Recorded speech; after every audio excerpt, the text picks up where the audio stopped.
જો તમારા પાસે પણ આવું ખાલી બોક્સ ખોખું પડ્યું છે તો તમે પણ 1 લાખની બચત કરી શકો છો। જી હા, સાંભળીને વિશ્વાસ નથી થતો, પરંતુ આ વાત સાચી છે।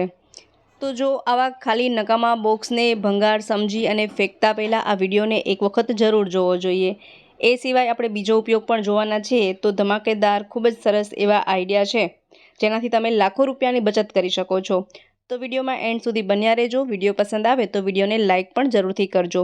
ચાલો શરૂ કરીએ વિડીયો।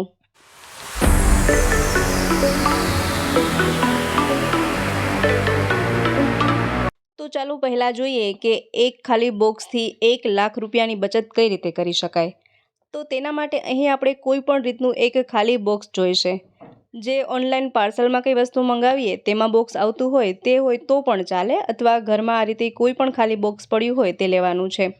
ત્યાર પછી તેને આ રીતે બ્રાઉન ટેપથી પેક કરી દઈએ। જ્યાંથી પણ બોક્સ ખુલે છે તે બધી જ જગ્યાએ આ રીતે તેને પેક કરી દેવાનું છે। બ્રાઉન ટેપ ન હોય તો ટ્રાન્સપરન્ટ સેલો ટેપ પણ ચાલે। ત્યાર પછી મેં અહીં લીધું છે વોલપેપર। તમે એમને એમ પણ રાખી શકો, વોલપેપર લગાવી દઈએ તો ખૂબ સરસ લુક આવે, અથવા કલર પણ કરી શકાય। 1 લાખની બચત માટે આ બધી વસ્તુની શું જરૂર છે એ હમણાં તમને આગળ સમજાઈ જશે। તો અહીં આપણે સરસ રીતે આમાં વોલપેપર લગાડી દઈએ।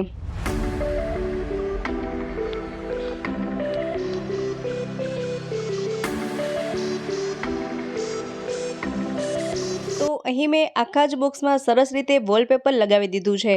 બોક્સ ક્યાંયથી પણ ખુલી ન શકે એ રીતે સરસ રીતે તેને પેક કરી દીધું છે। ત્યાર પછી માર્કર લઈશું અને માર્કરથી આ રીતે રાઉન્ડ શેપ દોરીશું, ગોળ આકાર દોરીશું અને એક લંબચોરસ આ રીતે પટ્ટી દોરીશું। હવે આ રીતે 2 શેપ દોર્યા પછી કોઈ પણ ધારદાર વસ્તુથી તેને કટ કરી લઈએ। અહીં મેં ચાકુનો ઉપયોગ કર્યો છે। તો આ રીતે તેમાંથી રાઉન્ડ શેપ જે દોર્યો છે તેને કટ કરી લઈએ, અને બીજી જે સ્ટ્રીપ પટ્ટી દોરી છે તેને પણ કટ કરી લેવાની છે।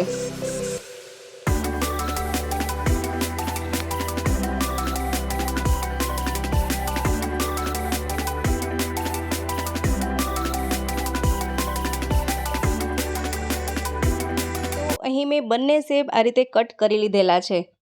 ત્યાર પછી હવે શું કરીશું એ જોઈએ। તો તેના માટે અહીં આપણે એક ડ્રોઈંગ બુકનું પેપર જોઈએ। તો આ રીતની ડ્રોઈંગ બુક હોય તેમાંથી એક પેપર કટ કરી શકો।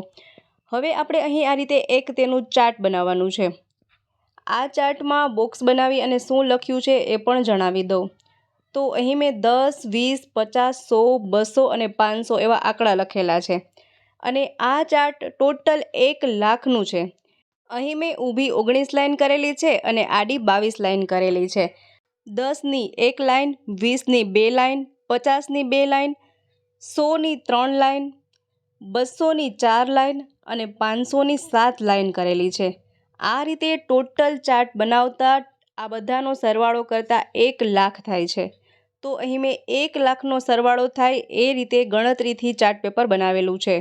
તો તમે જો ધ્યાનથી જોઈ શકો છો, સમજી શકો છો, આ રીતે તમે પણ ચાર્ટ બનાવી શકો છો।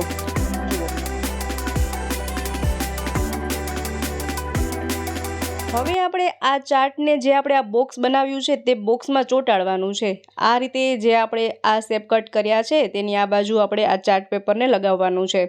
તો તેના માટે વ્હાઇટ ગ્લુ લગાવી દઈએ અને આ ચાર્ટ શીટ જે છે તેને આ રીતે ચોંટાડી દઈએ। આ શેના માટે આપણે ચોંટાડી રહ્યા છીએ એ પણ હમણાં તમને આગળ વિડીયોમાં સમજાઈ જશે। તો આ રીતે મેં ચાર્ટ શીટ આમાં લગાડી દીધી છે, જેનો ટોટલ સરવાળો છે 1 લાખ। તમે જોઈ શકો છો, અને આ રીતે બનાવવા માંગતા હોય તો ધ્યાનથી તમે જોઈ અને બનાવી શકો છો।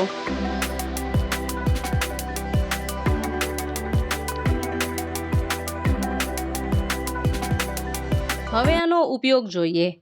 તો આ રીતે તમે મની સેવિંગ બોક્સ બનાવી શકો છો, અને બાળકોને પણ તમે આ રીતે શીખવી શકો છો। જ્યારે પણ આપણે જે બોક્સમાં જેટલા પણ રૂપિયા આમાં એડ કરીએ એટલા નંબરનું બોક્સ આપણે છેકતું જવાનું છે। જેમ કે અહીં એક્ઝામ્પલ તરીકે વાત કરીએ તો મેં અહીં 10 રૂપિયાની નોટ લીધેલી છે। તો આ મની સેવિંગ બોક્સમાં હું 10 રૂપિયા એડ કરીશ। તો ત્યાર પછી આપણે જે ચાર્ટ શીટમાં 10 નંબરનો આંકડો લખેલો છે તેને આપણે છેકી નાખવાનો છે। આ રીતે તમે દરરોજ આમાં જેટલા પણ રૂપિયા એડ કરો એટલા નંબરને આપણે છેકતું જવાનું છે, જેથી આપણને ખબર પડે કે આપણે આટલા રૂપિયા આમાં જમા કર્યા છે। બાળકોને પણ આ આદત શીખવી શકાય. કોઈ મહેમાન આવ્યું હોય અને પૈસા આપી જાય તો તેમને પણ આ રીતે મની સેવિંગ બોક્સમાં સેવ કરતાં શીખડાવી શકાય. અને તમે પોતે પણ આ રીતે પૈસાની બચત કરી શકો છો. દરરોજ એક એક નોટ આમાં આપણે ફિલ કરતા જઈએ અને તેને ચેકતા જઈએ. તો જ્યારે આખું જ ચાર્ટ પેપર, આખી ચાર્ટ શીટ જ્યારે ચેકાઈ જાય ત્યારે આપણે સમજી શકાય કે અહીં આપણી પાસે 1 લાખ રૂપિયા જમા થઈ ગયા છે. જુઓ, ખૂબ જ સરસ અને ખૂબ જ બેસ્ટ આઈડિયા છે. જો તમે દરરોજ 2 થી 3 નોટ એડ કરો તો તમારે ફટાફટથી 1 લાખ રૂપિયા જમા થઈ જાય. દરરોજ એક બોક્સ ફિલ કરો, દરરોજ એક નોટ એડ કરીએ તો એક વર્ષે 1 લાખ રૂપિયા જેટલી મૂડી જમા થાય છે. તો દરરોજ આવી નાની નાની બચત કરતા રહીએ ને તો 2-3 મહિનામાં, 6 મહિનામાં, વર્ષે ઘણી મોટી રકમ આપણે જમા કરી શકાય છે. તો આ એક પૈસા બચત માટેનો ખૂબ જ બેસ્ટ આઈડિયા છે. ત્યાર પછી જ્યારે પણ 1 લાખ રૂપિયા કમ્પ્લીટ થઈ જાય ત્યાર પછી આ ચાર્ટ પેપર જે છે તેને આપણે બદલાવી નાખીએ, ફરીથી આ આંકડા લખી અને રાખી દઈએ અને આમાં પૈસા જમા કરતા જઈએ. ખૂબ જ બેસ્ટ આઈડિયા છે. બાળકોને પણ આઈડિયા શીખવી શકાય છે, તેમને પણ પૈસાની બચત કરતાં શીખવાડી શકાય છે અને આપણે પણ આ આઈડિયાનો અમલ કરી શકાય છે. હું હંમેશા ઘરમાં આ રીતે જ પૈસાની બચત કરું છું અને 3 થી 4 મહિનામાં 1 લાખ રૂપિયા જેટલા પૈસાની બચત કરું છું, આ રીતે મની સેવિંગ બોક્સ બનાવીને જ. તો તમે પણ આ આઈડિયા અજમાવી અને ઘણા લાખો રૂપિયાની બચત કરી શકો છો. ખૂબ જ બેસ્ટ આઈડિયા છે. જુઓ, અહીં મેં જેટલા રૂપિયામાં એડ કર્યા છે એટલા બોક્સ મેં ચેકી નાખ્યા છે. તો થોડા જ સમયમાં કેટલા બધા બોક્સ છે જે ચેકાઈ ગયા છે. તો જ્યારે આ રીતે બધા જ બોક્સ ચેકાઈ જાય, બધા જ આંકડા ચેકી નાખીએ ત્યારે આપણી પાસે 1 લાખ રૂપિયા જમા થઈ જાય છે. તો હવે આ રીતે તમે પણ પૈસાને જમા કરી શકો છો. આ રીતે મની સેવિંગ બોક્સ ઘરે જ બનાવી શકો છો. જુઓ, વધુ એક્સ્ટ્રા કંઈક કરવા માંગતા હોય તો આ રીતે આપણે તેના પર ફરીથી વ્હાઇટ ગ્લુ લગાવી અને પેપર લગાવી અને લખી પણ શકાય મની સેવિંગ બોક્સ. તો પણ ખૂબ સરસ લાગે છે અને ખૂબ જ સરસ એવો આઈડિયા છે. પહેલાંના જમાનામાં આપણે માટીનો ગલ્લો યુઝ કરતા હતા, માટીના ગલ્લામાં આપણે પૈસા જમા કરતા, પરંતુ અત્યારે નવી ટેકનોલોજી આવી ગઈ છે તો તમે આ રીતે નવું મની સેવિંગ બોક્સ બનાવી શકો છો. ખૂબ જ બેસ્ટ અને ખૂબ જ સરસ આઈડિયા છે. આઈ હોપ કે આ આઈડિયા તમને જરૂરથી પસંદ આવ્યો હશે. હજુ પણ વિડીયો છોડીને જવાનું નથી. આનાથી પણ ખૂબ સરસ હજી એક આઈડિયા આપણે જોવાના છીએ. તો વિડીયોમાં એન્ડ સુધી બન્યા રહેજો. એ પહેલાં તમે કયા ગામ અને કયા શહેરથી આ વિડીયો જોઈ રહ્યા છો એ મને કમેન્ટ બોક્સમાં લખી જરૂરથી જણાવજો, જેથી કે હું તમારો આભાર વ્યક્ત કરી શકું. તો ચાલો હવે જોઈએ નેક્સ્ટ આઈડિયા.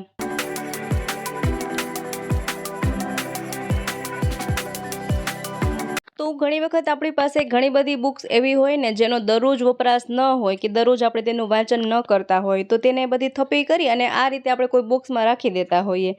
જ્યારે જરૂર પડે ત્યારે આપણને તે પછી એ બુક મળતી નથી. આપણને યાદ ન હોય કે આ બોક્સમાં આપણે એ બુક રાખી હતી. તો એના માટે તમે આ આઈડિયા કરી શકો. તો પહેલાં તો આ બોક્સમાં જે પણ આ વધારાના પૂઠા છે તે બધા જ આપણે કટ કરી નાખવાના છે અને બોક્સને કંઈક આ રીતે રેડી કરવાનું છે. ત્યાર પછી અહીં મેં બ્રાઉન ટેપ લીધી છે અને બોક્સમાં જ્યાં પણ બોક્સ ખુલી જાય એવું હોય ત્યાં બધે જ પહેલાં તો બ્રાઉન ટેપ લગાડી દઈએ, જેથી કે બોક્સની મજબૂતાઈ વધી જાય અને બોક્સ ક્યારેય ખુલે જ નહીં. તો આ રીતે બ્રાઉન ટેપ લગાવી દેવાની છે. જુઓ, ત્યાર પછી હવે આપણે અહીં માર્કર લઈશું અને એક સ્કેલ લેવાની છે, ફૂટપટ્ટી. ફૂટપટ્ટી આ રીતે રાખી અને માર્કરથી આ રીતે ક્રોસમાં લાઈન દોરીએ. જુઓ, હવે સામેની બાજુ એ જ માપથી આ રીતે માર્ક લગાવી દઈએ અને એ જ માપથી ફરીથી અહીં પણ લાઈન દોરવાની છે. તો બંને બાજુ એક સરખી લાઈન દોરી લઈએ. હવે આ જ્યાં આપણે માર્કરથી માર્ક કર્યું છે તેને આપણે કાપી લેવાનું છે. તો કાતરથી કાપી શકાય અથવા તો કટરથી પણ કટ કરી શકાય. મેં અહીં કાતરનો ઉપયોગ કર્યો છે.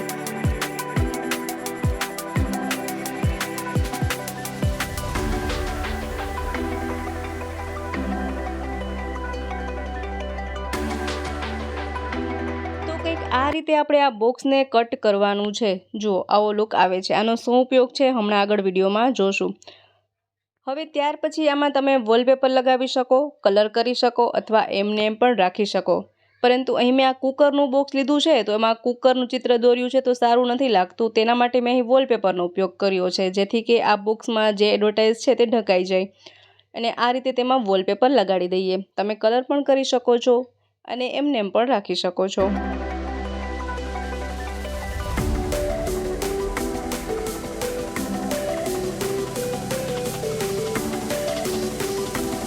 વોલપેપર લગાવ્યા પછી આ બોક્સ કંઈક આ રીતે લાગે છે. કેટલું સુંદર લાગી રહ્યું છે. આપણને એવું લાગે જ નહીં કે આપણે જૂનું એવું બોક્સ લીધેલું હતું.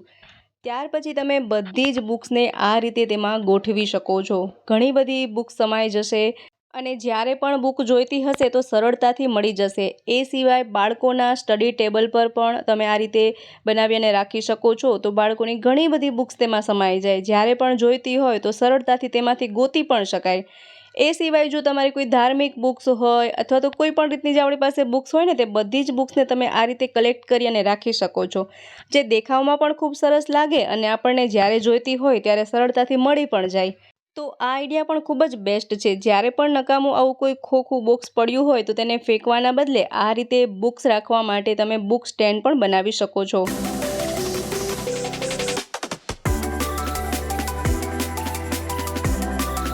આશા રાખું છું આજનો વિડીયો તમને જરૂરથી પસંદ આવ્યો હશે, સાથે ઉપયોગી પણ રહ્યો હશે. વિડીયો પસંદ આવ્યો હોય તો વિડીયોને લાઇક કરજો, શેર કરજો, તેમજ અમારી ચેનલ પર નવા હોય, પહેલી વાર ચેનલ પર વિઝિટ કરી રહ્યા હોય તો ચેનલને સબસ્ક્રાઈબ પણ જરૂરથી કરજો. ફરી મળીશું નવા વિડીયોમાં નવા જ આઈડિયાઝ સાથે. ત્યાં સુધી જોતા રહેજો આપણી ચેનલ બી ક્રિએટિવ.